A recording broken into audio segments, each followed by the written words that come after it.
Greetings and salutations, everyone. Welcome to another exciting episode of Movie Battleground. This is our debate league. This is where we take two competitors, put them up against one another, and see who is truly the great debater. However, I am not alone in this. We're going to have three judges throughout the course of this match. I'm going to be hosting this. My name is Ryan.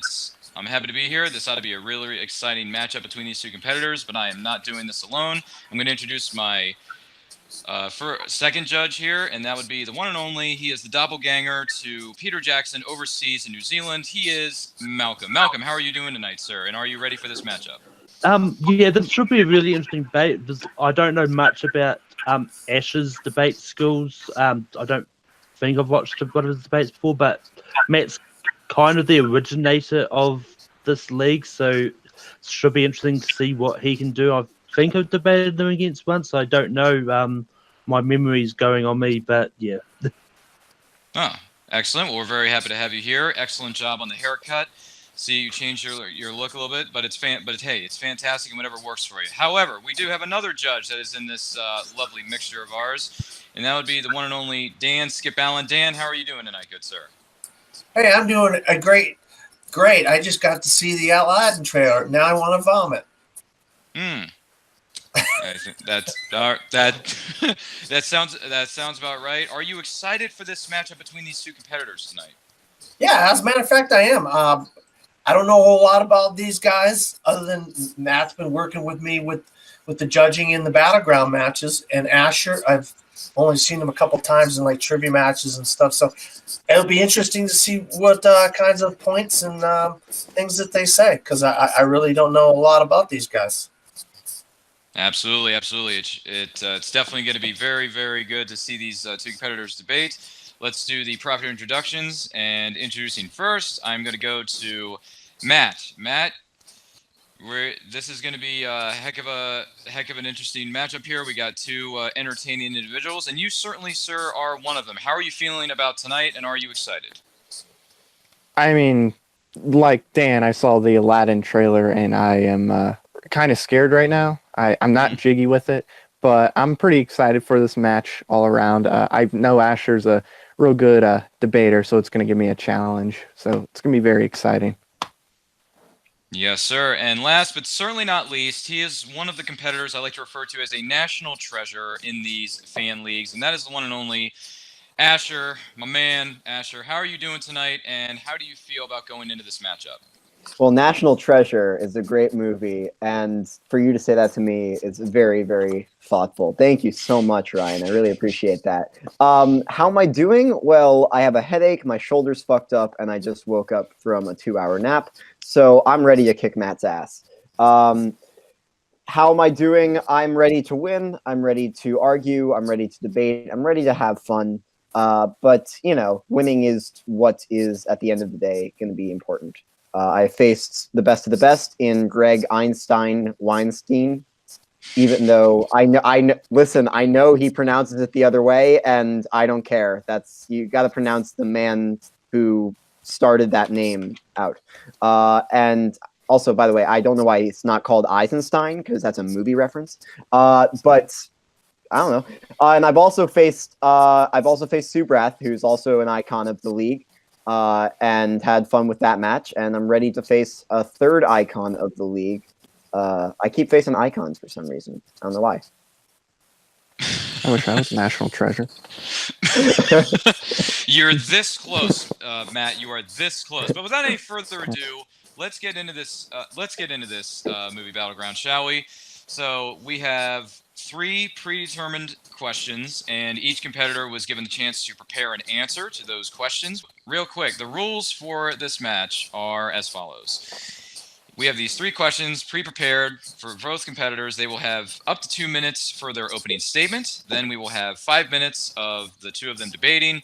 And after that, we will give them up to 2 minutes to make a closing argument to sum up their argument in a nice little bow, and then we will go to the judges, and whoever gets the point, whoever gets the most amount of votes gets that point, and then we'll move on to the next question, and so on and so forth. And should we need to get to the speed round, we will tell you about those rules once we get there. So, gentlemen, are you guys ready?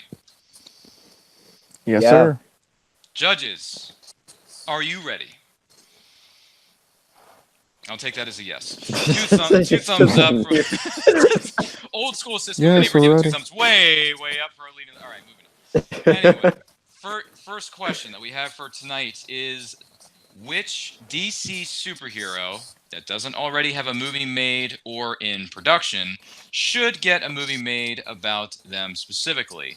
Since I have names written down here, I have Matt's name written down first. So Matt, you will start off, and does any one of my judges want to keep time on this? Does anyone have a timer, or am I going to be doing it myself?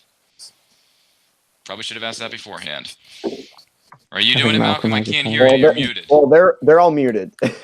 Yeah, say they're all. Yeah, Dan, Malcolm, you're muted. I can't hear anybody. I can't Yeah, keep yeah, I've got a timer on mine.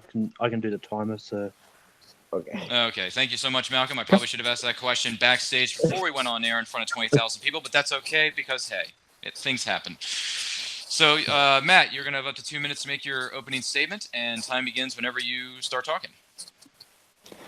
All right, so when I look at DC characters that have not had a movie yet at all, I look at, the main characters first, and I go to some of the characters that aren't as well known. And a main character, or at least as far as I think is a main character that hasn't had a movie yet, and I'm surprised, but has a TV show, is the Green Arrow. And I feel like the Green Arrow, even though I'm not like a big DC comic guy, it just feels perfect for it. For one, it looks like, other than the Batman Matt Reeves stuff, they're kind of going away from Batman in the current DC. So with Green Arrow kind of being like another Batman in a way, this could really work. I have my actor, director, villain already set for this first movie. So Oliver Queen, who plays Green Arrow, obviously will be played by Liam McIntyre. Those who don't know, he's in the show Spartacus. He took over for Andy Whitwer after Andy Whitwer had to leave the show and then unfortunately passed away. Fun fact, Stephen Amell was also battling him for that role, and Liam McIntyre actually won it. So he's built perfectly. You also seen him as that weather guy in the Flash show. So he has the perfect build for it, and if he lost a little bit, he can get it back. I have Matthew Vaughn directing it because he can direct action. He can direct the serious tones while also giving a little bit of a lighter tone at times, which I feel like is what Green Arrow should have. He can do that. Deathstroke will be the first villain. We can establish that on the island that he was shipwrecked on, he has some, familiarity with this character. And then when Deathstroke comes back, he could add a little more to it. So I'll get more into it, but I got Green Arrow. Alrighty. Sounds good. Thank you so much. And now we will go to Asher. You have up to 2 minutes to make your opening statement, and time begins when you start talking. Well, I'm going to argue about Green Arrow later, but I'm first going to bring up the clear choice and the clear winner, the Dick Grayson. Very, very good option for a choice because, especially compared to others, he has a better origin story overall. He is an acrobat of a family of acrobats called the Flying Graysons. I think that's really cool. It sounds like a really cool band name too. Just as a bonus, it's a plus for me. And after the death of his parents, surprise, surprise, like most movies do, he then gets taken under Batman's wing as kind of a crime, not duo, but like an apprentice in a crime fighting style. I think the thing about Nightwing that really, really is interesting to me is not only his origin story and his background with acrobatics, but also the way that his psyche takes a toll when Batman tries to take the helm of it. It doesn't go so well. Batman comes back, helps save the day, and then he has this psyche built in him as he's trying to defeat enemies on his own.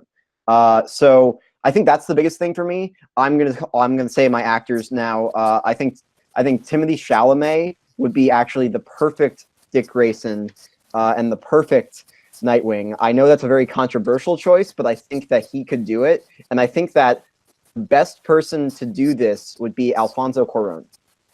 I think he shows a scope and gravity. Variation, and with Timothée Chalamet at the helm as a dark character, I think you can have a very good 1-2 combo. Alrighty. Excellent. All right, gentlemen, we are now going to go into our debate portion of this, you have up to 5 minutes to debate, and at any point during these questions, if you wish to use a 1-minute extension, please tell us ahead of time before we start the time, so we know that it is going to happen. So with that being said, you have up to 5 minutes to debate this one. So it is going to be Green Arrow versus Nightwing. This is going to be very interesting, and you have up to 5 minutes, and that time begins when whoever starts talking. All right, I have a couple of problems with the Nightwing movie that you're doing. First one, Nightwing already has a movie in production, so if we're talking strictly based on movies that aren't in production, it doesn't really work because he's already got a movie in production. I believe the guy who directed the Lego Batman movie is directing it, or is signed on to direct it. And another issue I have, just pushing that aside, that doesn't really have to count for the argument. I'm just saying that. But with the character Nightwing, you're taking away the backstory in a sense, because to get to Nightwing, you need to build up to him. He's Robin at first, and he's been Robin for years with Batman, and you're taken away from the character if you do that. Now, I understand maybe let's go like a decade or two down the road, get a couple Batman movies in with Robin having his thing, but at that point, Timothy Chalamet would be a little too old because he's in he's like 22, 23 right now.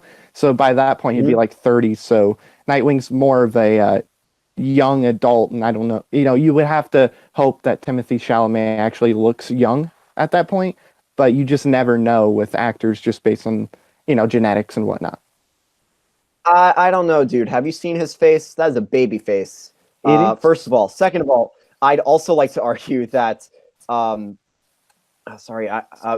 also like to argue that if we're doing semantics and stuff like that, it got approved, so right. I'm just going to pass that one to the side. And third of all, the idea of him being Robin, I didn't touch on that, but I think the point of that is also, I think Alfonso Cuarón's very good with time mapping his movies, and also very good at piecing together his films in a non-linear storytelling kind of way. So you can jump back and forth and forward and to the side in different timelines. So he could, not different timelines, but different parts of his life. So you can go from him in his origin story in the Flying Graysons, then you can go forward to him in his Nightwing garb fighting crime, and then you can go back to him being Batman's disciple as Robin, and you can jump back and forth and back and forth. My issue with your film is Matthew Vaughn, and beyond that, a lot more things, but Matthew Vaughn in particular. Are you going to make this like a comedy film? Because I really think that the main thing Matthew Vaughn does well is really good comedy action, and I don't think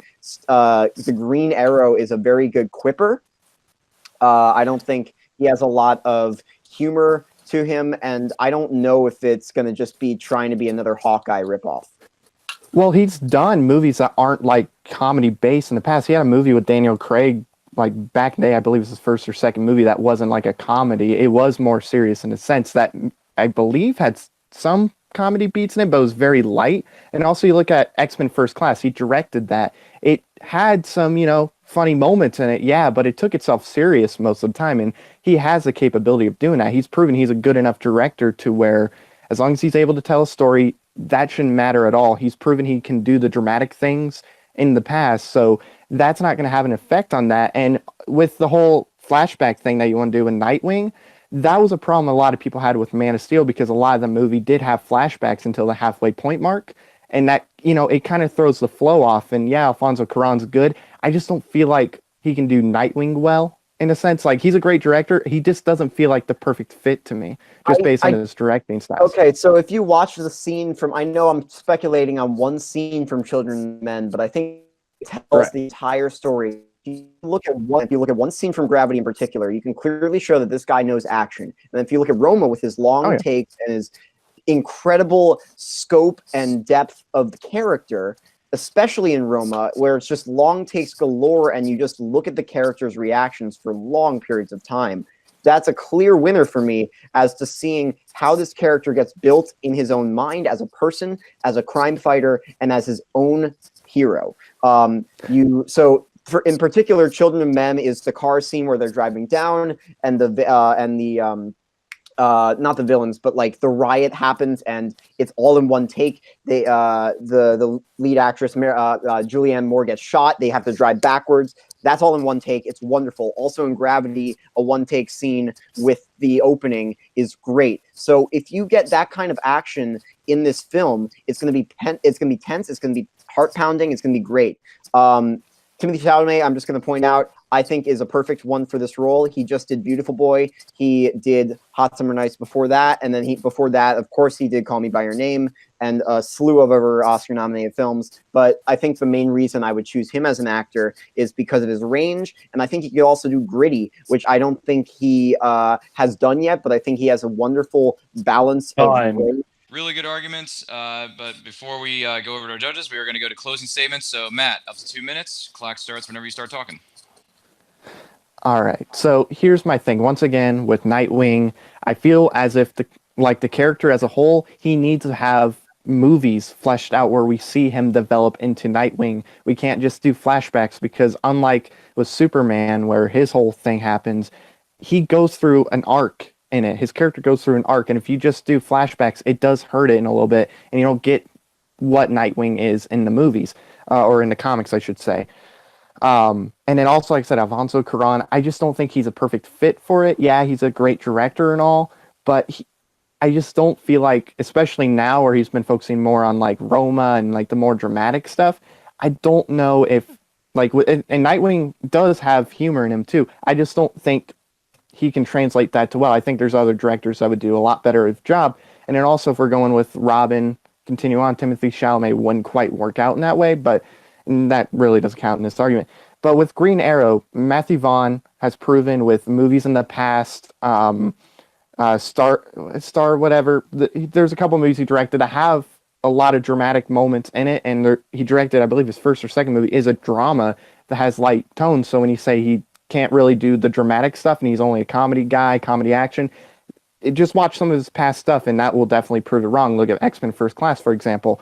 Liam McIntyre, not a lot of people know him, so this will also, give everybody a fresh take on him, and it will also introduce to, he would be introducing him to a fantastic actor who clearly is a better actor than Stephen Amell because he did beat him out in the Spartacus role. He has the body, of course. Deathstroke, you can have the familiarity in there with the villain. It would add more of a stake to it in a sense because they start out as friends on the island and then something happens and it just changes everything dramatically.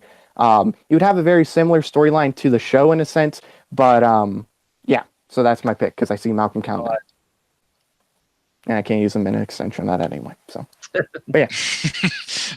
all these talk about extensions. Jeez. Anyway, worry about that later.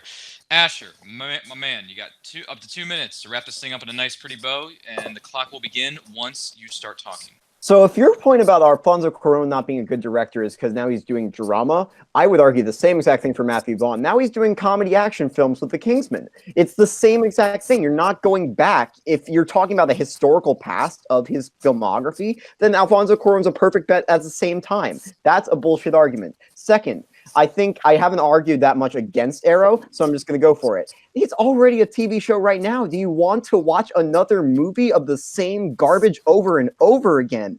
You had the same thing with The Flash in the Justice League, and he's just a goofy cartoon character in that movie. They're much more well-done anthology.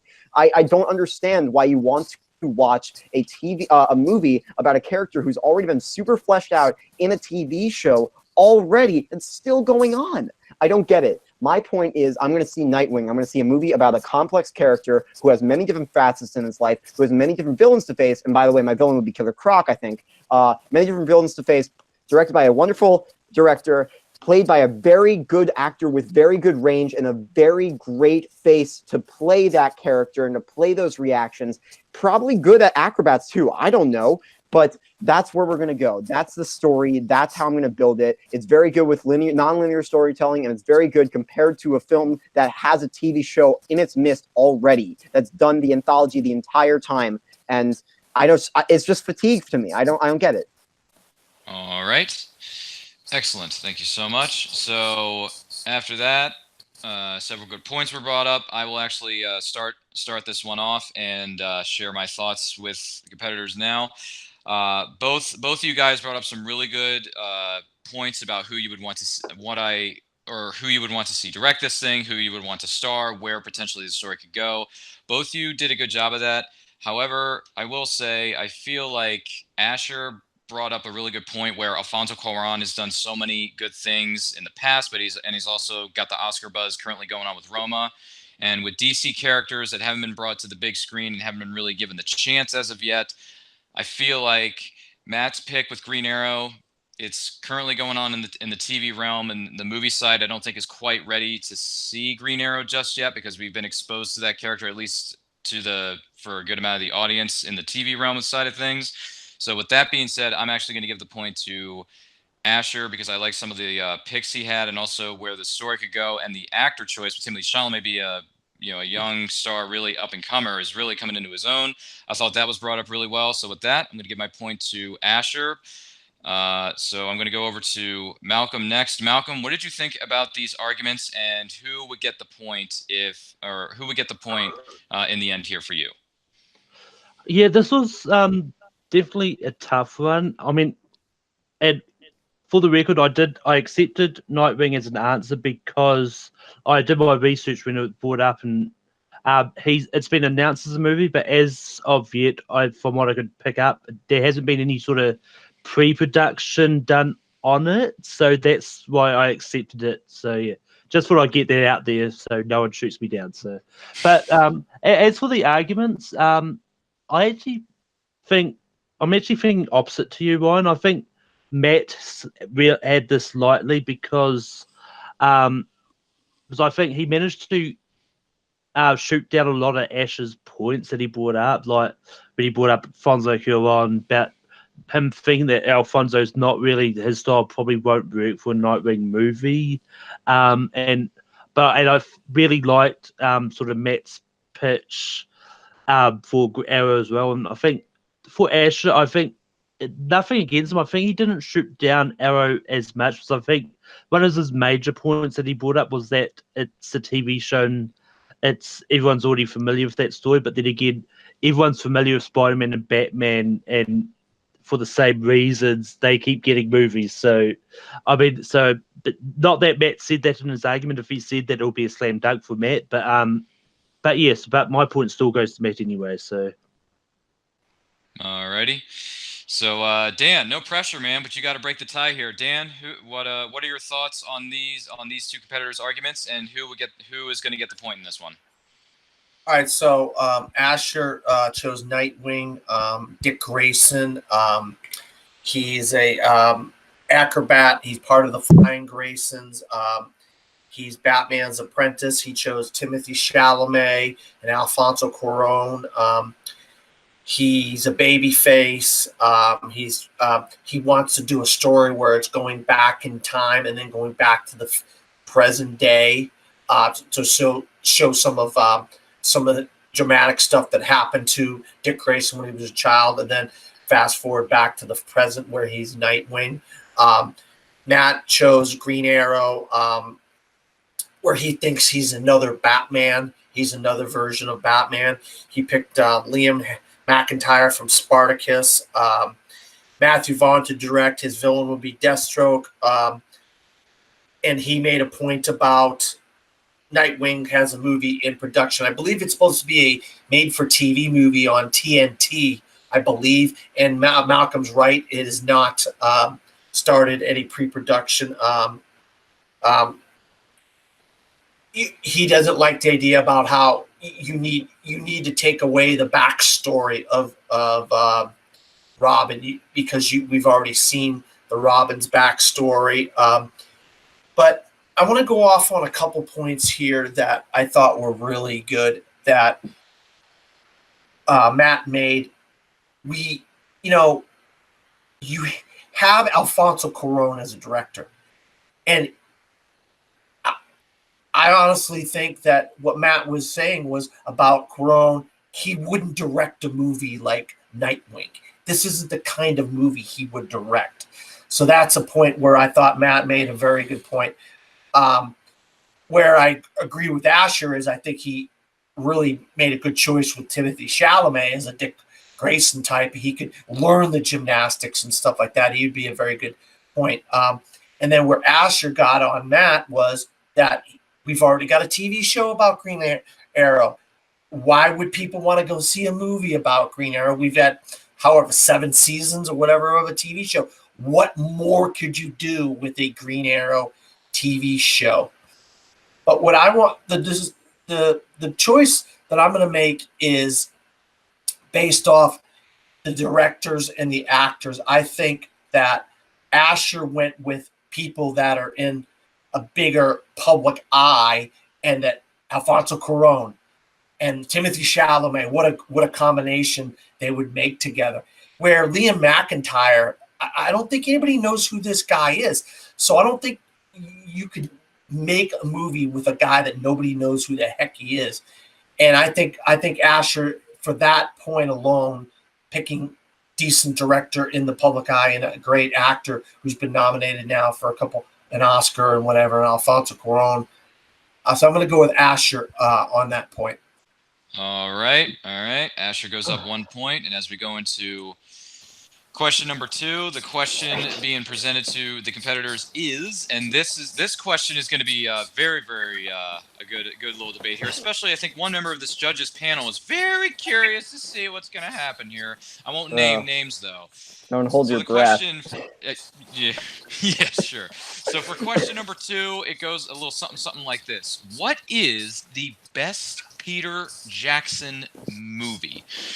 Since we went to Matt in round 1, we are going to start things off with Asher. Asher, you have 2 minutes to make an opening statement, and the clock will begin once you start talking. Okay.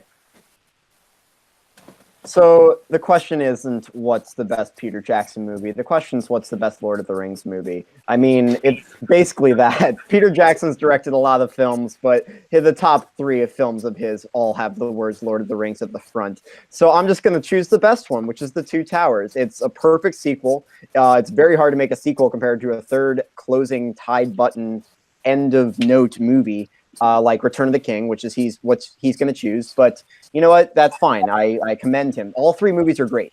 I'm going to say that off the top of the bat. But the reason The Two Towers is the best is because it has, honestly, in my opinion, the best action scene in one of the best action scenes of all time with the Battle of Helm's Deep. It has a resurgence in Gandalf the White after what happened in Fellowship of the Ring. It has an incredible overarching story that ties together the first and the third film. And that's the issue with sequels, is they do not know how to figure out how to do the second film justice after having a high of the first film, and they do not know how to tie that together to the third film. And what Lord of the Rings, The Two Towers does beautifully is seamlessly provides those two together. Now, I know Return of the King won the Oscar for Best Picture, but I'm going to count that as an honorary thing for just a great track of work for the 3 things. And also, it didn't really have a great competitor that year for Best Picture. So I'm going to just throw that aside right off the bat, if that's what Matt's argument is. But I don't think it is. He's very smart. So what I'm going to go with is The Two Towers. I think it's a very seamlessly done, well done sequel. One of the best sequels ever made, and it's very hard to make sequels. Plus, I think it has the best action sequence of all time in the Battle of Helm's Deep. Has very good character building in a great film. Yeah. All right. Went with that one. And Matt, you're going to have up to 2 minutes to make an opening statement. Clock kicks off when you start talking. I appreciate that he thinks I'm smart. He would be incorrect, but you know what? I'll take that for sure. So I picked Return of the King. He said it, and it's true. Return of the King is the best Peter Jackson movie. And look, they're all like great movies. Every single Lord of the Rings movie is great. Hobbits aren't a Lord of the Rings movie. Push that away. But when we're talking about the Lord of the Rings, they're all great movies. But the best one is Return of the King. The reason why is because it has the best battles, for one. There's 2 great battles, just like Blackgate and Pelennor Fields. Sorry, can't pronounce that. And I happen to think the battles in Two Towers is quite too long. I think you could have trimmed that down a little bit, made the movie a little shorter, and it would have flowed a little better, but that's just me. It did win Best Picture, obviously, but it won 11 Oscars and swept them all. It wasn't an honorary thing. It was just the best movie that year. So I don't think honorary really has an effect to do when it's the best movie that year. Each character also has a moment to shine. Two Towers really doesn't offer that, but every single character who has meant something from the get-go does get their moment to shine in the movie as well. And Two Towers is just too long. in my opinion. So yeah, Return of the King. All right.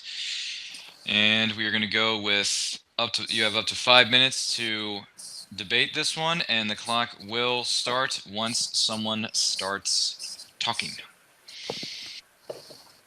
I'll let you go first, Asher, since I Okay, went cool. first last time. When Peter Jackson makes a film, he thinks to himself, I want this to get, but in a good way, not in a bad way. So he goes with a very large overarching story narrative, and he pieces together it with very big action sequences, very melodramatic moments. Now, this is all done very with effect in 2 years, and in the Return done well.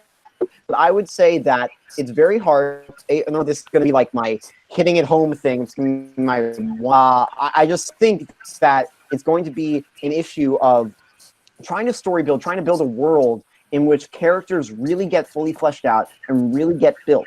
When you have the resurgence of Gandalf the White after he gets killed in Lord of the Rings Fellowship of the Ring, it's a big moment for everybody when he gets revealed. It's fantastic.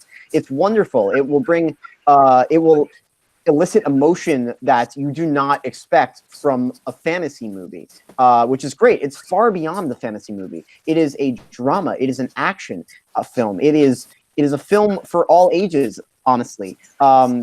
It provides that sense of wonder that you want in a film that's basically just dragons and battle and intrigue and not espionage, but collusion. All of those things come together in this film. Now, as for the Return of the King, I would say that Return of the King kind of just goes along, and I know it has a very good resolution, but I also feel like it's holding itself pretty high in regard because of what the Two Towers did, if that makes sense. I think that the end of this franchise does basically like, okay, the first 2 films were awesome. Why not let's do the kind of the same thing in the third one and then just have a nice pretty bow at the end. That's what I think. I mean, yeah. Saying a lot of movies are very similar to others, it's like, oh, let's just do the same thing. In a way, that doesn't really hurt it, but this is not the same movie in a sense, if that's what you're trying to get to, if that's what it kind of feels like, and you would be incorrect. This is a different movie in a sense. I mean, it's still the fantasy movie, whatnot, but just imagine, you look at all these trilogies, you have like The Dark Knight Rises, you have X-Men, you have all these trilogies where you have 2 great movies and then the third one falls apart. You never get a trilogy. Even Star Wars, you never get a trilogy where the third one is the best. You never get that, or the third one at least lives up to it. Return of the King had a lot to build up upon, had a lot of work to do. It had to be great, or else this trilogy could have just been, they had 2 good movies, but it's like The Godfather, 2 great movies, not a good one. They're all great, and Lord of the Rings, Return of the King is the best one. You have the best action sequences, like I say. It doesn't feel too long. You can sit and watch this movie for 3 hours or however long it is, and it just flies by like it's an hour long. Two Towers has like multiple moments where it slows down. It feels like a slog at times, and it's very few, but still when you're comparing it with like 2 great movies, it almost feels like you're being dragged along. It truly feels like the middle of something. It doesn't feel like its own story. Return of the King, if you just made that its single movie and you threw away Fellowship and Two Towers, it would still be as great as it is. Two Towers has to rely on Fellowship a little too much, especially with Gandalf and everything. If you look at fantasy books turned into films, Chamber of Secrets does the book injustice compared to the Two Towers, which does the book justice. It is a very difficult thing to put what you see into a book onto screen in a very succinct amount of time. Okay, is that it? Okay. No, one minute. You've still got a minute. Oh, okay. It's very tough to do that. And I think what Lord of the Rings, The Two Towers does very well is it pulls that out. It pulls it off. It's very well done. I'm going to argue that Toy Story 3 is a fantastic film, and Prisoner of Azkaban is a fantastic film. And the third movie in a film is very hard to do. I give you that, but it also can be done very well. And just like a sequel, it can be done very shittily, or it can be done very well in The Two Towers. I think it's the same exact parallel. I'll give you Toy Story 3. Yeah, that was a great one. But I mean, when you look at Harry Potter, that's technically not a trilogy. It already had its 7 movies planned, so it's not like the end. It doesn't have to wrap everything up. Return of the King has to wrap everything up in a pretty bow, and it has to be great, or else people won't look at it the same way, and it does that beautifully. All right, time is up, and now comes the time where our competitors have to sum up their arguments in a nice, pretty bow and make a closing statement. So, Asher, you have up to 2 minutes to make your closing argument, and the clock will start once you start talking. This is really going to come down to the idea of if sequels are harder to make than trilogies, or the third film in a movie, because that's really the arguments that we're making right now. I would argue that The Two Towers has the better action scenes and the better emotional arc than in Return of the King. But at this point, it's really clear that what we're arguing about is which is the better movie because of where it is in the film and how it provides for the rest of sequels and trilogy enders in film history. You can see, I know Matt has really good points with those things that he mentioned, but I'd also argue that it's very tough to make a sequel as well. The Hangover 2 did the same exact thing as the first one. That is an example of a bad sequel. Chamber of Secrets, you take that from the book that it's originally made. It's a fantasy novel, and they turn it into a pile of garbage. And in The Two Towers, they take the same exact concept. They pull it from the book, and they turn it into a beautiful masterpiece with an emotional character arc, with the resurgence of a great, great character that you're surprised to see come back. And you see a fantastic battle in the Battle of Helm's Deep, which I don't think is too long. I think it's the perfect amount. You want to see that. You come for that action, but you also come for the emotional impact. Return of the King is, I honestly think they were coasting off a high off The Two Towers, so they decided to make another movie. Well, they had to make the other movie. It's the third movie in the franchise, but they decided to make the other movie, and it just wasn't as good as everybody. It wasn't as good as The Two Towers because they kind of coasted off of that success that The Two Towers had. You can argue all you want about trilogy enders, third things in the movie, or sequels. I just think it's very hard to make a sequel, and it's very hard to make a sequel, especially from a fantasy novel. All right. And Matt, you're going to have up to 2 minutes to present your closing argument, and the clock will start once you start talking. All right, when you say you take, basically everything from the book, translate it to the film, same thing happened with all the Lord of the Rings movies, so I feel like that doesn't really count in a sense.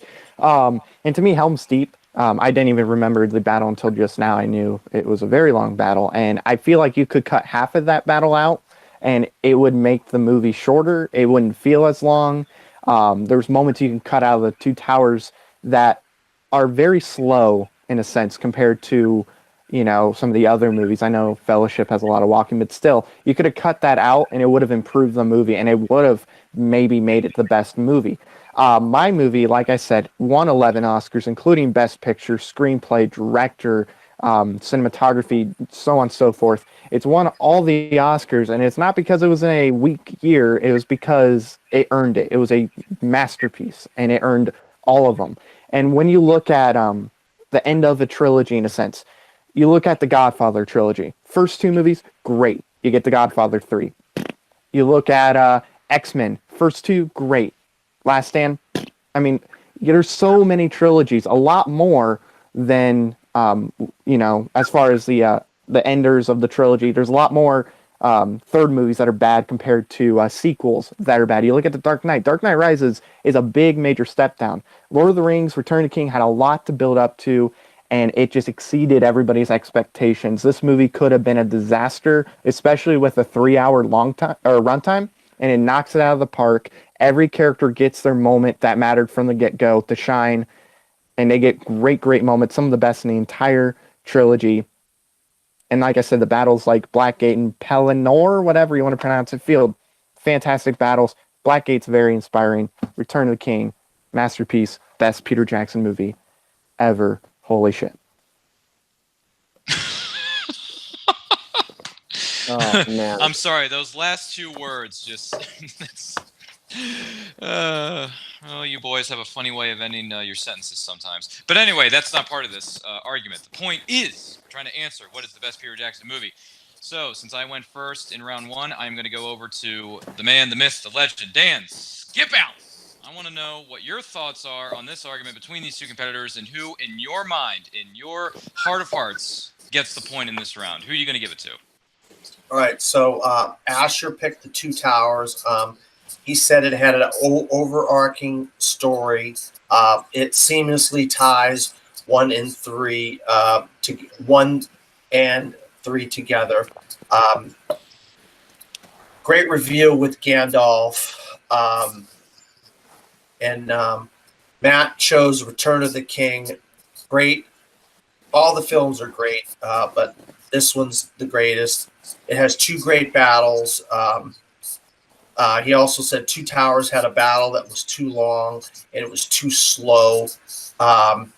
He says a lot of characters have a chance to shine in Return of the King.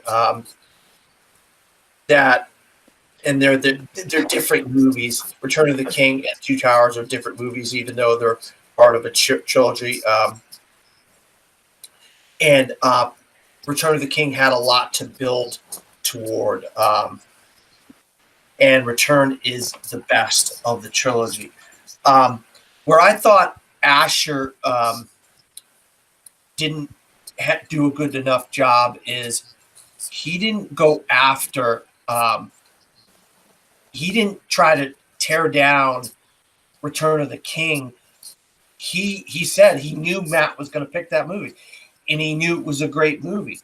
And so there was nothing where he told me that Matt's choice wasn't good, that he wanted to support his own choice of the Two Towers.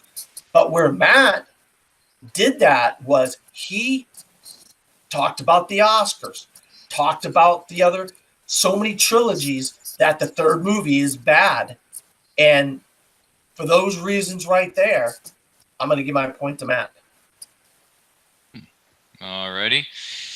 Thank you, sir. And I know this person's been waiting millions of years for this moment. He has been waiting so long to make his comment about a specific argument about what is the best Peter Jackson movie is. And without further ado, Malcolm, good sir, the floor is yours. What did you think of the arguments made by these two competitors, and who gets the point? Oh no, I mean it's as if I wrote these questions or something, but I don't know. but anyway, I'm also going to go with Matt on this one because he did a good job of both defending Return of the King and tearing down Two Towers. I think Asher did a good job of attempting to defend this movie by going by comparing it to Chamber of Secrets. When you adapt something into a movie, it's either going to turn out good or turn out not great. Although I disagree with the Chamber of Secrets example, I do think it's one of the better adaptations in the Harry Potter series. But that's another debate for another time. But yeah, and I think with Matt's argument of that the Towers just seems like it's too long, even though Return of the King is the longest movie in the series. He did a good job of going, well, Two Towers just seems like it drags. With Return of the King, it seems a lot shorter than there. So, yeah, that's why Matt gets the point in my mind. All righty. All right. 2 for Matt. That means Matt gets the point in that for round 2. It doesn't matter what I would have said because you already got the point, Matt. But however, I will say you brought up some good points about the battles. Asher brought up some good points about how the battle sequence is and how it's a little bit of different genres between drama, action, and all that good jazz. And then you get the resurrection of Gandalf, the emotional arc. Matt saying how it had the best battles and won a little something called Oscars. Won all 11 of them and swept it clean sweep like a tidal wave. So that was impressive. Good stuff. We are going to move on to question number 3. It is tied at 1 point each. 1 for Asher, 1 for Matt. Question number 3 goes like this. It is, if you could be stuck in the world of any movie that is not part of a franchise, which movie would you want to be stuck in?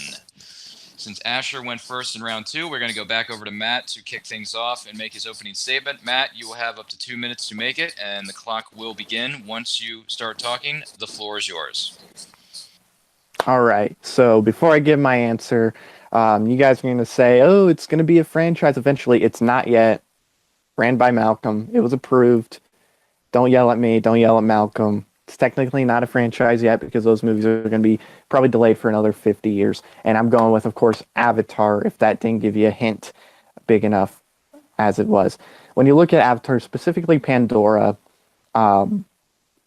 compared to Asher's pick, which I'm not going to spoil, I'll let him get into it and say why. It's safer. It's beautiful for one. You get these really beautiful animals. You have the whole science aspect to it. And there are areas that, you don't have to worry about like these weird, like panther, like they're almost like liquid panther looking things, whatever those things are called. They're going to be out in the woods. You don't have to worry about the Nave. There's going to be a nice area that you can stay in. You can go on tours, look around the beautiful world of Pandora. We've seen a glimpse of it. I'm sure James Cameron's going to show even more, like with the ocean world. So maybe there's some really cool ocean things you can do on Pandora as well. We'll have to find out whenever that movie comes out in like 2059. So I'll get into it more in a little bit. Going with Pandora from Avatar. Alrighty. And Asher, you have 2 minutes to make your opening statement, and the clock will start once you start talking. The floor is yours.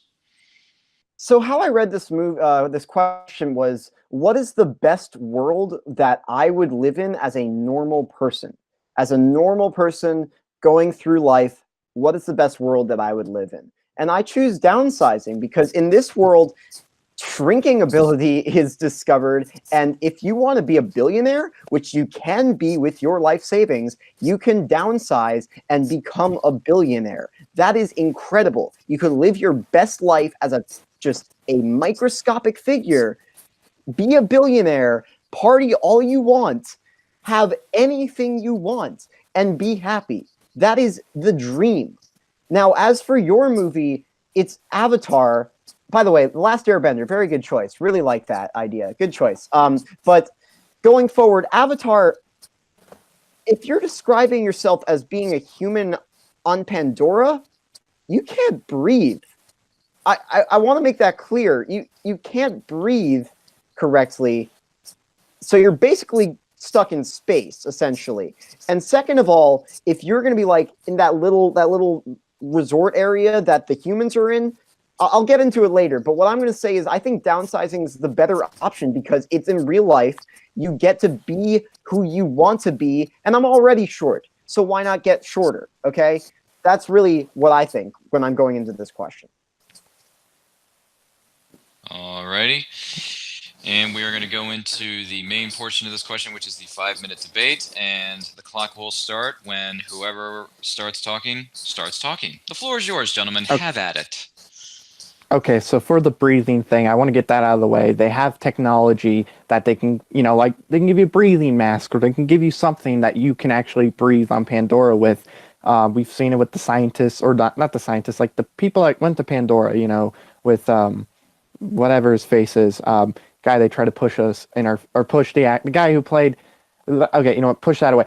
Basically, the people that went to Pandora, they got stuff to put on their face so they could breathe and do all that stuff. Okay, there we go. That's my point in saying that. And then when you look at downsizing, you're being shrunk and you're being put in this is it like a globe or whatever, like this glass globe? What if there's like a strong, storm with strong winds? What if there's a tornado, hurricane? What if there's just a normal kid walking around? It's like, oh, look at all these people. Did Asher leave? I don't know. Yeah, it crashed for a second. Yeah, sorry. Oh, you're good. You're good. But anyway, you could have like a kid or some drunk find your little world and go, let's look at this. It's a snow globe. Throw it and boom, you're all dead, just like that. And let's say you survive the glass breaking or whatever. You have like rats or whatever. They can eat you because it's like, oh look, you try to kill us, or oh look, food.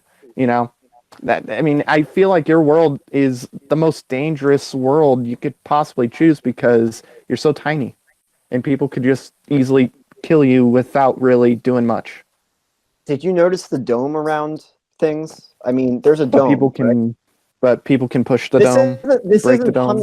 This is not Honey, I Shrunk the Kids, okay? This is something serious that people thought up of to make life better for people, to save the world.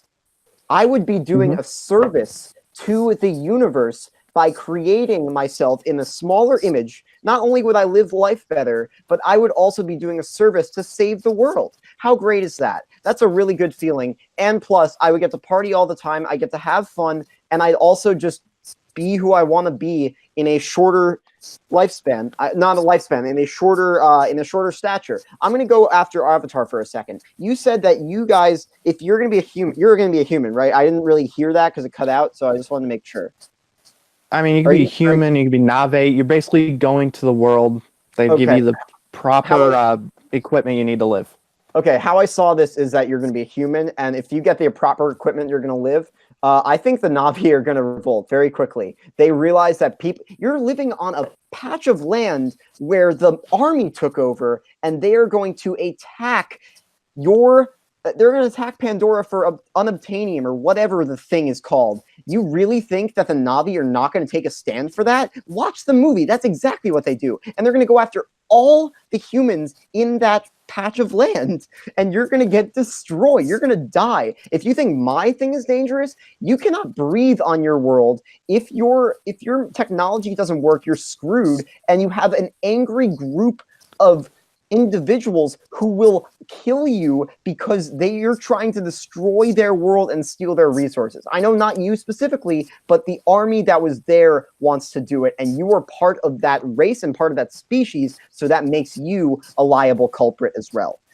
But how is that different from the world we're living in right now? Yeah, I get Nave's different than like other countries or whatever. We're not attacking people for just like property. Well, we did at one point.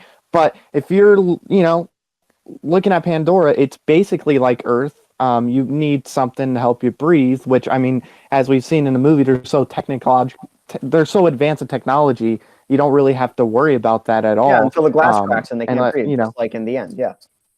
I mean, I'm just saying. I mean, I don't think it works. Whatever. But point is, I'm going to go back to attacking your movie real quick. Like I said, there's a dome around it, yeah. And if you get shrunk down, you'd be a billionaire. Let's even take the dome out, for example. They do state in the movie that there have been times where people like explode or die because of the experiment. So let's say you're in there and you're going to be shrunk and something bad happens, you're dead. Why would you want to live in a world like that? And at least in Pandora, and this is after the movies, of course, because it already happened. This is just in the world as a whole. So just FYI, Nave already attacked everybody, yada, yada, yada. But if you play smart, live in an area, you won't be attacked by Nave at all. This happens after, so the military's not going to be like, okay, they attacked us, let's just do it again. I'm going to use my extra minute here. Do I have to do it at the start, or do I have to? Yeah, it has to be at the start. Damn it. Okay, whatever. I'm going to still explain it. So you said that the army's not there; it's done, right? So how would you be funded? So would you be by yourself essentially on this patch of land with the technology? Because there's they brought in. They would bring in a group of people. Whew. A lot of words were spoken, but we need these competitors to wrap this thing up and do it in a nice, pretty bow, I suppose. I don't know. I've run out of metaphors already. But anyhow, Matt, you're going to have up to 2 minutes to make a closing argument to sell this thing to us and sell it hard. 2 minutes begins when you start talking. The floor is yours. Go for it. All right. Like I said in the debate, it's going to take place after the movie, obviously. So when I go to Pandora, it's not just going to be me. They'll bring in a lot of people there. Just, you don't want to waste all that gas just for one person. They'll bring in more people there, do all their things right there. So there's that to be taken care of. The difference between my world and your world, in a sense, is my world is safer because I don't have to worry about a kid breaking in and pushing a dome over, or going through an experiment and exploding because I was shrinking and something went wrong with the machine. I don't have to worry about a windstorm coming and just blowing my world away and just destroying. I don't have to worry about that at all. When I go to Pandora, like I said, it's going to be years after the whole military thing. That's done. That's over with. I'm going to be living. I can live how I want in a beautiful place. You can go out to certain areas in the forest and see all these beautiful creatures, beautiful plants, just a beautiful area. I don't have to worry about just like this disgusting air breathing in. It's just a nice, beautiful place. Pandora's beautiful. With the downsizing world, yeah, you can be a billionaire, but in literally 1 second, you can just kind of snap. There's still floods that can happen in downsizing. It's not like they've erased all national they didn't just erase like floods, hurricanes, tornadoes, and stuff. They kept that in there to give you a realistic life. You can still drown in there, like what happened in the movie, but let's assume yours take place after, like mine does. But you can still have a kid pushing it over, or there's a tornado, hurricane, whatever. Your world just disappears like that. You don't have a chance. You're stuck. You're just watching water or winds push your life away. Or you can explode in a, little tank thing that shrinks you. So yeah. There's my shitty explanation of why Pandora is better. Right on. And Asher, you are going to have 2 minutes to make your closing argument and wrap it up for us. Clock will begin once you start talking. Asher, the floor is yours. I didn't say I wanted the safer answer, okay? I said that I wanted to be happy and that I wanted to live my life the way I wanted to live it. This is risk. This is risk versus reward. And I think the reward is great, especially with the aspect of risk. It makes life more exciting. I'm small. I can get crushed. Sure. Let me live that life. I'm going to live my best life while I'm small and I'm going to get crushed. Your movie, the idea that they get brought back to Pandora in some way, how? I do not understand that. And even if they did get brought back, you are an American. This is probably an American establishment. And even if not, you're humans. Humans want things. They get what they want no matter what. And then they stir up controversy because when they get what they want, they anger other people. Guess what's going to happen? They're going to want the unobtainium again. They're going to try to get it. They're going to piss off the Na'vi. The Na'vi are going to come after you and after everybody on that island and destroy you and kill you. So if you're really thinking that this is the safe answer for you as well, you are sorely mistaken. Even if it's after this war or whatever, it's just going to be the same thing. War repeats itself. History repeats itself in all facets of life. It's the same exact thing. World War I, World War II, Vietnam War, Korean War, all of the wars happen the same exact way. You want something, you go get it, you anger other people. That's the same exact thing that's going to happen in Avatar. In my movie, at least I can see the risk coming, and I'm going to be like, oh, I might as well have a fun time with it. That's going to be good. I'm going to be living my life, living with money, partying it up. I'm small, whatever. I don't care. I'm going to have the best life I can. I'm going to have the best life I can possibly have while being small. You're going to die and not breathe because your helmet's going to fall off or something. I don't know.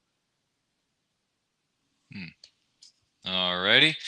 Thank you, gentlemen. I'm going to turn it over to the judges now. And I know he took it from the set, and if not, he created it himself because he has that kind of power, the one ring to rule them all, one ring to rule everything and everything, whatever the other line is. Malcolm, I'm going to turn things over to you. You're going to go first. What were your thoughts on this argument, and who is going to get the point in your mind? Anyway, was actually pretty tough because throughout the main round, it was pretty much even. All there was like you had Asher bringing up the points of that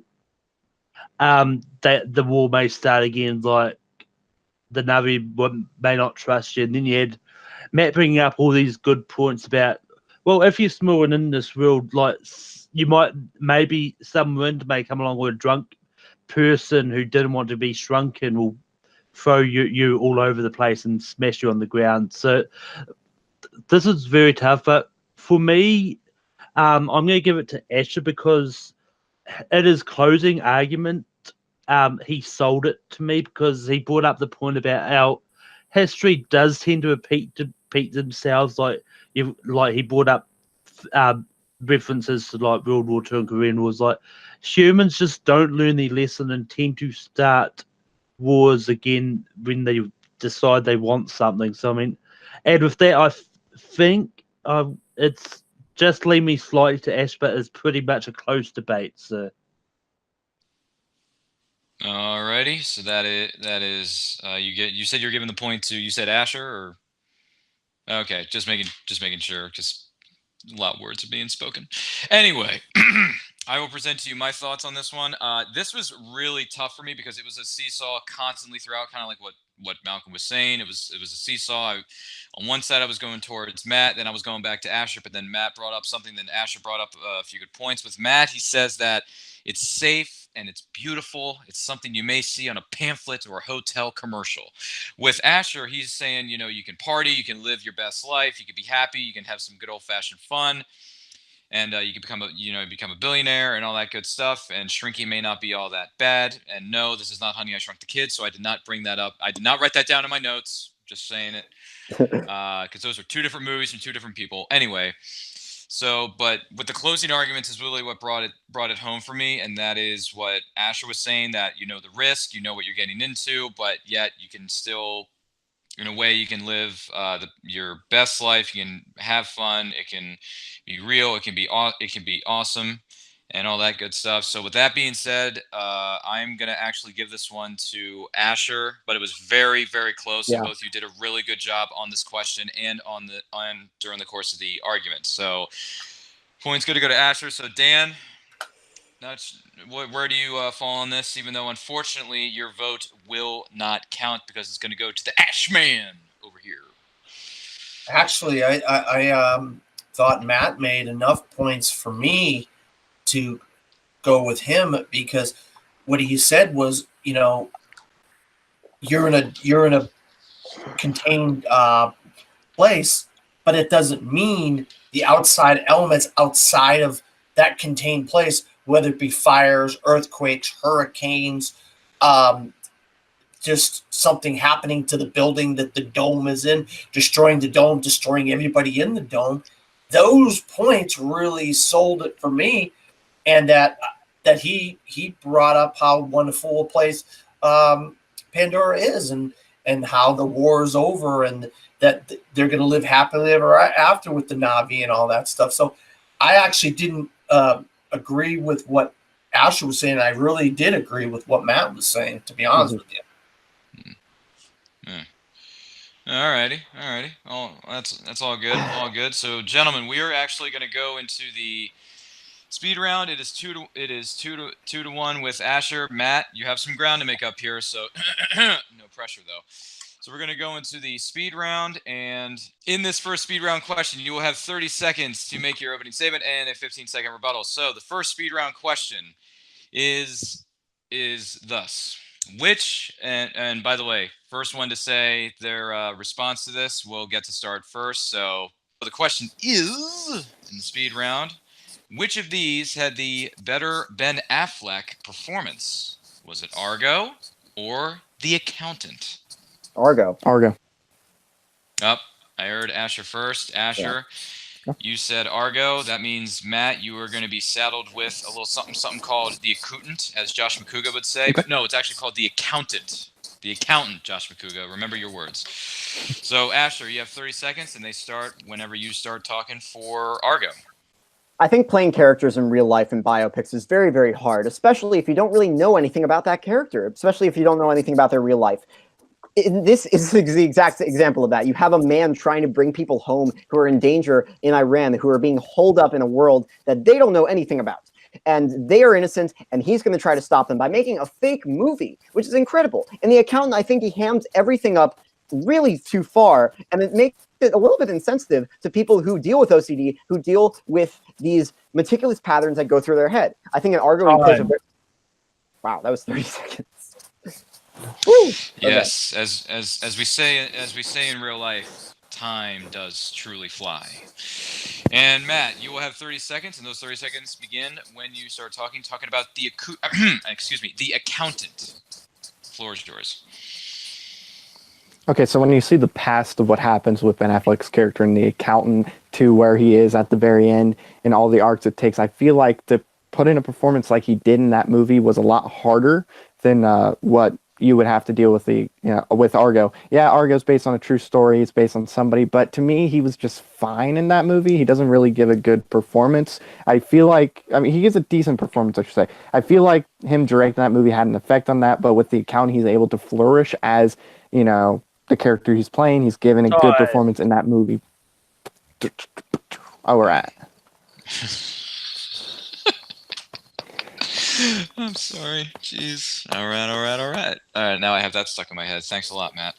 And gentlemen, you will have 15 seconds to make a rebuttal. So, Asher, time begins whenever you start talking.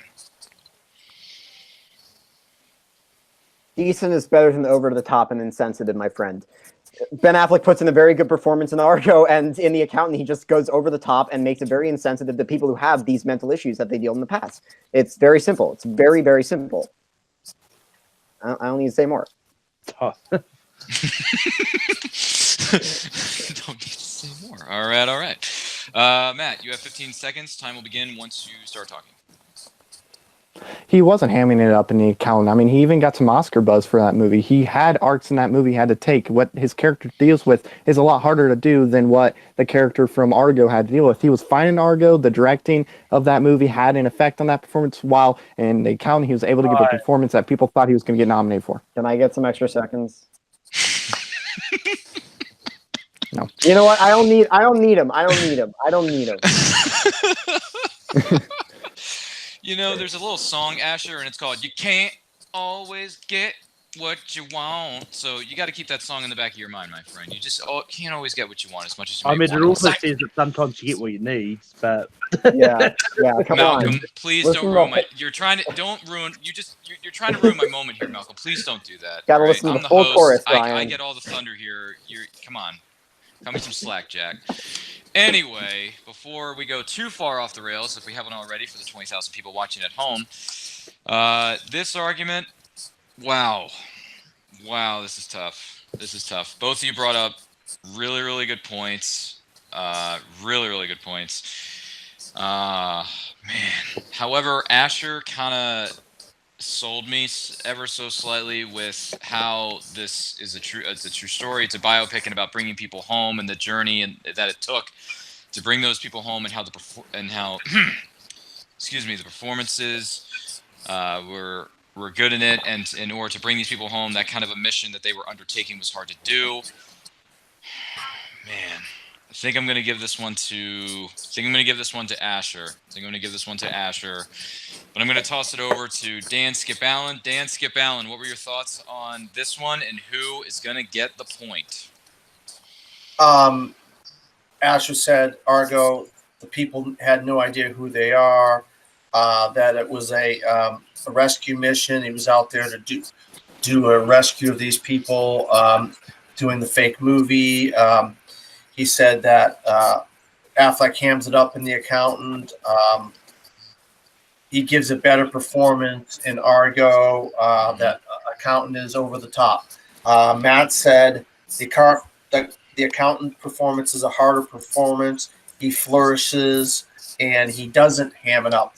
And that the director had a lot to do with the film in The Accountant and the decisions that were made in The Accountant. And because of that last point, bringing up the director, I felt like that was the point that really set out Matt for me, because the director does have a lot of input on the character and the performance he gets out of the actors. So by bringing up the director, I'm going to give my point to Matt. Oh, boy. All right, Malcolm. It's up to you, man. You're the one who's going to have to bring us home on this. What are your thoughts on what the arguments that were made by these two competitors were, and who is going to get the point? yeah, this was tough because but both points that were brought up on both sides were pretty much even.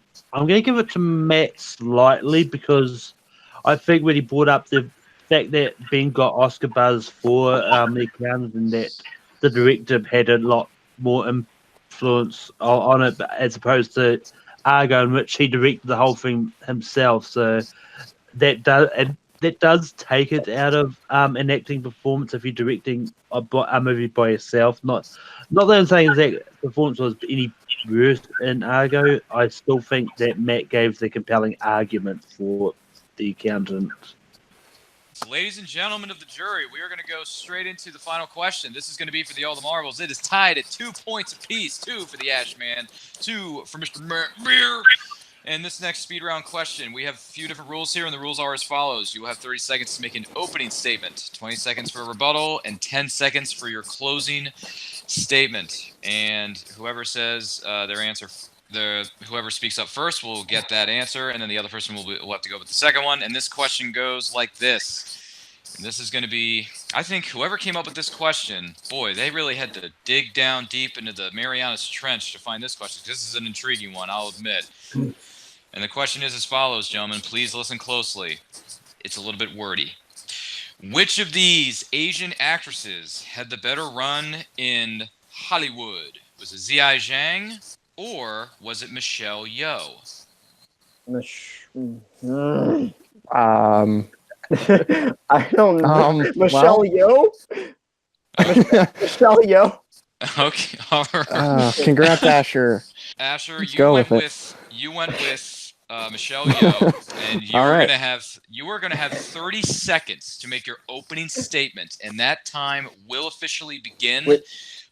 once you start talking. 30 seconds. Okay, I think the real question is, do we know their movies? And I think the answer is, I think Michelle Yeoh is in Crouching Tiger, Hidden Dragon and in Crazy Rich Asians. And those are two really good movies for very different reasons. And I'm very sorry, but I don't know what the first actress is in. I apologize. But you have a fantastic foreign film and you have a great rom-com. And that's a pretty good spectrum of what you get from Michelle Yeoh. Hopefully I'm right. Alrighty. And Matt, you will have 30 seconds to make your very interesting, I'm sure, opening argument about Zihai Zhang, and the time starts whenever you start talking. 30 seconds. All right, so my actress. Well, here's the thing. She's given a lot of great performances in her past. She's had quite a bit of movies. I don't know if she got Oscar buzz from exactly, but she's great in her movies. But we look at Michelle Oh, and I think she's the weakest. Don't laugh, don't laugh. I think I think she's the weakest part of Crazy Rich Asians. She doesn't. She doesn't really give that good of a performance. She plays the mom, but it just feels very. I don't know. It's a weaker performance in a sense. I think. Alrighty. Oh boy. I know, right? Asher, 20 seconds for a rebuttal, and the 20 seconds will begin once you start talking. Asher, the floor is yours. That was the most generic description I've ever heard anybody say. Name a movie that she's in, dude. Name a movie. Honestly, Michelle Yeoh is the better answer because I can name movies that she's in, and she is in great movies, which gives her a lot of street cred and a lot of star cred. I'm done. Okay. Why am I laughing? I need to be taking this seriously. Anyway, Matt, you're going to have 20 seconds to make a rebuttal statement, and those 20 seconds will begin once you start talking. And Malcolm, please stop laughing. All right. Okay, so just because you're well known doesn't mean you're good. Okay, Michelle Yeoh, she was at best average. That's at very best, at moments in Crazy Rich Asians, but she's by far the weakest moment in that movie, Crouching Tiger, Hidden Dragon. She doesn't give a good enough performance to where I can remember her. I don't even think she's in that movie. Xing Yang Wai, I don't know her name fully, but in the foreign sphere, she does a really good job. She's put in a lot of great performances overall. She's had a lot of box office success with her movies. Alrighty. Asher, you're going to have the even lucky number of 10 seconds for a closing statement. You heard me right. 10 seconds to make a closing argument, and those 10 seconds begin when you start talking. Pretty sure the question was who's the better track record in Hollywood, and I think that's Michelle Yeoh because I actually know who she is. I'm very sorry, but I don't know who your actress is, and I don't know what she's starting. All right. Fantastic. That was brilliant. Matt, you... Stop laughing, Ryan. Take this seriously. All right, Matt, you are going to have 10 seconds to make a closing statement, and those 10 seconds will begin when you start talking. No pressure. Okay, I wasn't even talking about the movies themselves. I feel like Crouching Tiger, Hidden Dragon's not that good of a movie at all. It's pretty poor. And then Crazy Rich Asians, not a good movie. It just came out around here, was based on that because it's Asian. All right. Wow. Zihai Zhang versus Michelle Yeoh. That's my name. Battle of the Crouching Tiger, Hidden Dragon stars, Crazy Rich Asians, and I guess, I don't know, am I allowed to say who Zihai Zhang was in after... I mean, it wasn't in the argument, so yeah, you're good. It's fine. Go for it. Yeah. Oh, she was in Rush Hour 2 and Memoirs of a Geisha. Yep, I know who you're talking about. My points are valid then. No. Yep, that's what she was in. Okay. Yeah, just throwing that out there. Anyway, all right. I don't know where I'm going with this. Anyhow, Dan Skip Allen, what were your let me see. Yeah. What were your thoughts on this, and who's going to get the point? All right, so Asher said that Michelle Yeoh was in Crazy Rich Asians, and what was the other movie he said she was in? Crouching Tiger, Hidden Dragon. Crouching Tiger, Hidden Dragon, and that she gave great performances in both of those films. One's a foreign film, one's a rom-com. Both great movies. I know who she is. I don't know who Matt's actress is. Matt said Zhang Yang is Michelle Yeoh is average. Just because you're in great movies doesn't mean you're good. And the movies that she's in aren't good. But unfortunately for Matt didn't know who his actress was. He didn't know what movies she was in. And because Asher actually made an argument about and talked about the movies that Michelle Yeoh was in, I'm going to have to give my point to him. Alrighty. So, Malcolm, what were your thoughts on this interesting question that someone had to dig down so deep into the Marianas Trench of movie Battleground questions that they brought this one up? And who in your mind is going to get the point on this one? I think it's safe to bet that it was Subref that came up with this speed round question. Thanks, Subref. But anyway, my vote goes to Asher as well. I think it was clearly obvious from Matt's argument that he had no idea who G-Jag is. He just had to go off Nope. because Asher took Michelle Yeoh first.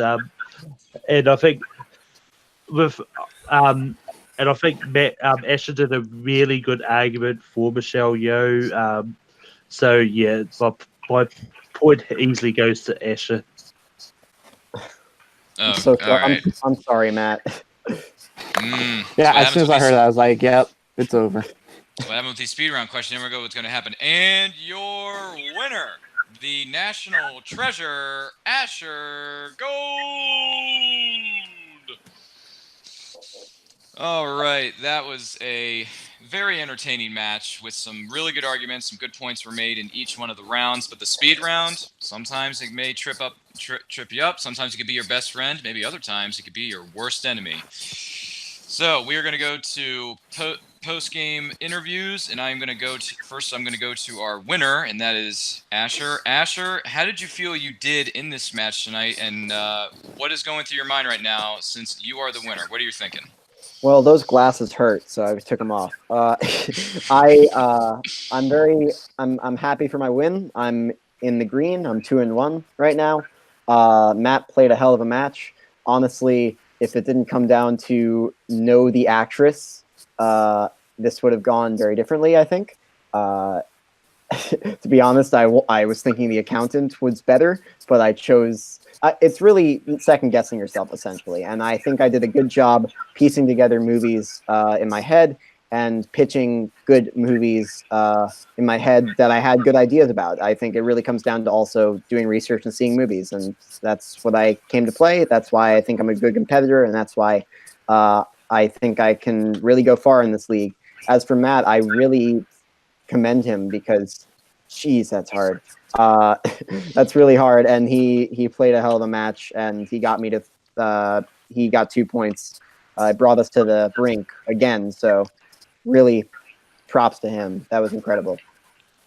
Awesome. And going forward now, you have this victory under your belt. Is there anyone in the division that you want to face off against next? Is there someone you're looking forward to competing against, or are you just going to let things come your way naturally? Subrath. No, just kidding. I've already beaten him. My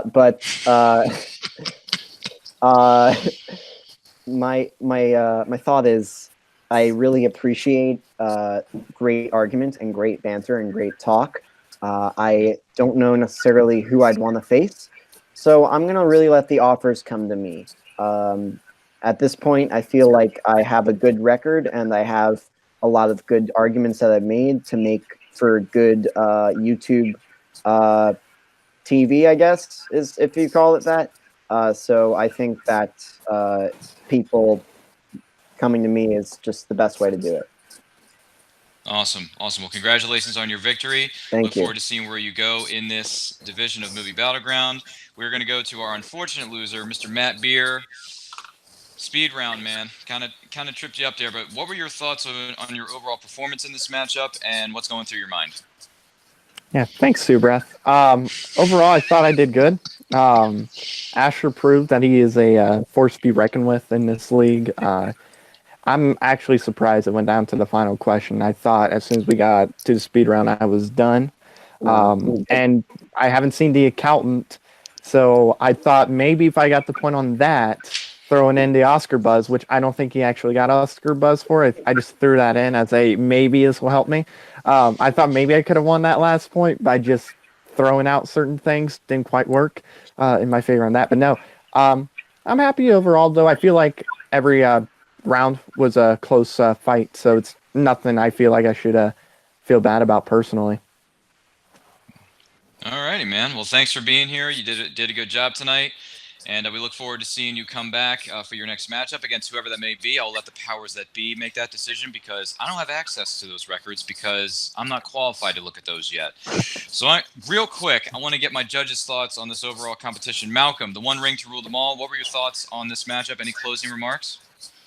Yeah, this was a fun match. And it's definitely good to sort of see how people interpret your questions to debate, because it's one of those things like when you get given questions that other people wouldn't like, that people can interpret them in different ways. So it's fun to see how they would take them, and I think they really did a good job of debating them, and I do think that even though Matt lost in this, I do think it's not going to drop him down too much. I do think he's going to bounce back from the loss. All right. Sounds pretty good. And Dan, what were your thoughts on this overall matchup? Any closing remarks that you have for us that you would like to make at this time? Yeah, I mean, I guess, when you're in these type of matches, it doesn't matter if you see movies because these guys haven't seen some of the movies and they were able to BS their way through some of these answers and get points. I just kind of felt bad for Matt that he didn't know the actress in the end, so he could make it a legitimate argument to where he could actually have a chance in the end. It was just almost like a no-brainer that Asher was going to get it once he started naming movies for Michelle Yeoh, and I kind of feel bad for Matt. I don't think Matt had a chance in the end of that match, but go watch some movies, guys. Listen. Well, this is a division called Movie Battleground, so I think watching movies is kind of a prerequisite if you want to play in the sandbox here. But that's neither here nor there. This was a fun match. This was really entertaining. Like I said, Matt, Asher, two really cool dudes that just like to have fun, like to talk about movies, and this is what Movie Battleground is all about. It's all about debating movies and putting together good arguments, and that is what we enjoy doing here. So before we close this thing out, I'm going to give I'll just go real quick, right down the line, anything they wish to plug. Let's go to our winner, Asher. Is there anything you want to plug before we close this thing out? Yeah, I have a radio. I'm the music director of my radio station in college. It's called doobieradio.com. Legitimately, that's the name of the radio station. You can go on that, doobieradio.com. I play music on Mondays, and it's a great time. Also, I'm on Full Metal Media. I'm editing shows. I'm sometimes hosting, and I like competing. So you can see me back here also. Awesome. Thank you so much for being here. Matt, where can people find you online? Anything you would like to plug? You can find me here, whether it's competing in trivia that I hope I do a little good at, hopefully I see enough movies to get a win in some trivia matches. And yeah, you can see my editing in Movie Battleground. That's about it, really. All right. Short, sweet, and to the point. I like it. Dan Skip Allen, anything you want to plug, and where can people find you online, good sir? You can find me at Dan Skip Allen on Facebook, Twitter, Instagram, and Pinterest, or at From the Fourth Row at WordPress.com, where I write about movies, or the website that I work for called Cinesportstalk.com. That's CINESPORTSTALK.com, where I write about sports and movies. All right, thank you so much. And Malcolm, where can the good people of Earth find you online when you're not hanging out in the Shire with your fellow hobbits and the Frodos and the Sams and everything else that goes on down there? You can find me on Tape Few Productions every Sunday night where I host Rankum. I don't know when this is dropping, so we won't have a topic set. We've had a few good episodes on superhero trails, though, that they'll be up there. But yeah, you can also find me competing in trivia on Full Metal and Multiplex. I've got a few matches coming up in Full Metal, because you can see me taking on Cody and Brooklyn in singles. And you can also find a team match where Mind Players, which is me and Manning, take on Matt's team, which is him and Linus. So it's going to be a bloodbath, and yeah. All right, thank you very much, Malcolm, for and everyone here for all that you do. Thank you all for being here tonight. My name is Ryan Permison. You can find me on Facebook at Ryan Permison Aspiring Movie Critic. All my reviews are posted there. Also, make sure to follow me on Twitter and Instagram at RyanRPM5, and don't forget to check out our YouTube channel known as Nerd Culture on YouTube at Nerd Culture. A bunch of videos are up right now. New ones coming your way very soon. You can also find us on Twitter and Instagram at It's Nerd Culture, and be sure to check out new episodes of my podcast. It goes by the name of The Nerdcast. You can find it on Anchor and Apple and wherever else podcasts are available. You can download it there. I drop episodes every Monday and Thursday, talk about the latest goings on in the world of movie news and some movies I've had a chance to see. I review those and share my thoughts and opinions on those with you. That is going to do